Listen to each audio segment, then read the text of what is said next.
আজকে আমি গাড়িতে করে ঘুরেই ছাড়বো। আমাকে কেউ কোথাও নিয়ে যেতে চায় না। এই আমি গাড়িতে উঠে বসে থাকলুম, দেখি কে আসে আমাকে আটকায়। সব সময় খালি আমাকে ফাঁকি দেয়। এই চলো চলো তাড়াতাড়ি গাড়িতে উঠে পড়ো, নয়তো দাদি এসে তো মারামারি করবে। তুমি এখানে, এই পিছনে বস, আমি সামনে বসবো। হাই হাই, যেটা ভাবলাম সেটাই হয়ে গেল।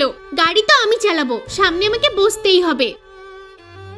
আরে বাহ রে বাবু বাহ, খুবই ভালো লাগছে। হ্যাঁ হ্যাঁ চলো চলো, তারপর তোমাকে দেখাবো মজা। ভাবলাম নিয়ে যাব না, কিন্তু আমাদের আগে আগে গাড়িতে উঠে বসে আছে। এই সবাই নেমে পড়ো। বাবা, গাড়ি থেকে নেমে একটু হাত পা ছেড়ে বাসছি।